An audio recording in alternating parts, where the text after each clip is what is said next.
ശൗലിൻ്റെ മരണശേഷം ശൗലിൻ്റെ പടനായകനായ അബ്നേർ മരിച്ചു. അതിനുശേഷം അബ്നേർ രാജാവായി വാഴിച്ച ശൗലിൻ്റെ മകൻ ഈശ്ബോശത്തും മരിച്ചു. എന്നാൽ ഈശ്ബോശത്തിനെ കൊന്നത് അവൻ്റെ തന്നെ പടനായകന്മാർ ആയിരുന്നു. ഈ വർത്തമാനം അറിഞ്ഞ ദാവീദ് ഈശ്ബോശത്തിനെ കൊന്നവരെയും കൊന്നുകളഞ്ഞു.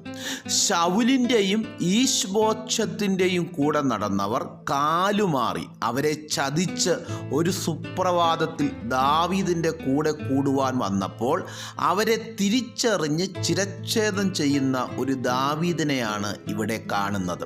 സാഹചര്യമനുസരിച്ച് സന്ദർഭമനുസരിച്ചും കാലുമാറുകയും വാക്കു മാറ്റിപ്പറയുകയും ചെയ്യുന്നവരെ തിരിച്ചറിയണം. ഒഴുക്കിനനുസരിച്ച് ഓടുന്നവരെക്കാൾ നീതിക്ക് വേണ്ടി നിലനിൽക്കുന്നവരെയാണ് ദൈവത്തിന് ആവശ്യം. വ്യക്തിപരമായ നേട്ടത്തിന് വേണ്ടി കാലുമാറുന്നവരെയും വാക്കുമാറ്റുന്നവരെയും ദൈവത്തിന് ഉപയോഗിക്കാൻ കഴിയത്തില്ല. അവരുടെ അവസാനം പരാജയമായിരിക്കും.